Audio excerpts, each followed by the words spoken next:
ஸ்ரீமதே ராமானுஜாய நமக. 4000 திவ்ய பிரபந்தம். முதல் 1000 பெரியாழ்வார் பாசுரங்கள் 416 417. ஆமையாய் கங்கையாய் ஆழ்கடலாய் அவனியா அறுவரைகளாய் நான்முகனாய் நான்மறையாய் வேள்வியாய் தக்கண்ணையாய் தானுமானான் சேமமுடைய நாரதனார் சென்று சென்று துதித்திரெஞ்ச கிடந்தான் கோயில் பூமருவி புள்ளனங்கள் புள்ளரையான் புகழ்குளரும் புனரரங்கமே.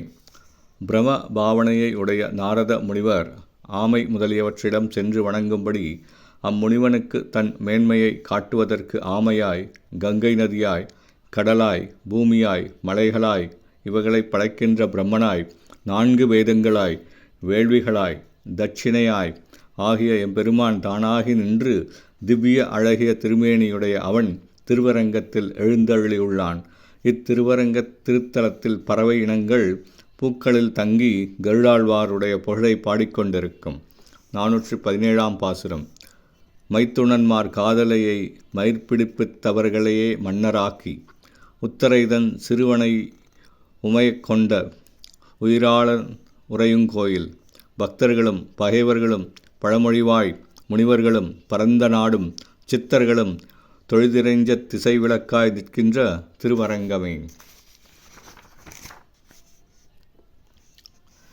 கண்ணபிரான் மைத்துனர்களான பாண்டவர்களின் மனைவி திரௌபதியின் கூந்தலை முடிக்கச் செய்து அவர்களை அரசாள வைத்து உத்தரையின் மகனான பரீட்சித்தை பிழைக்க வைத்து எல்லா ஆன்மாக்களும் உயிர் கொடுத்தருளினான். எல்லா உயிர்களுக்கும் நாதனான இப்பெருமான் எப்பொழுதும் தங்கியிருக்கும் திருத்தலம் திருவரங்கமாகும். இத்திருத்தலத்தில் பக்தர்கள் அறிஞர்கள் துறவிகள் முனிவர்கள் நித்தியமுக்தர்கள் ஆகியோர் கூடி திசைவிளக்காக திகழும் இத்திவ்ய தேசத்தை தொழுது வணங்குவார்கள். ஸ்ரீமதே ராமானுஜாய நமக.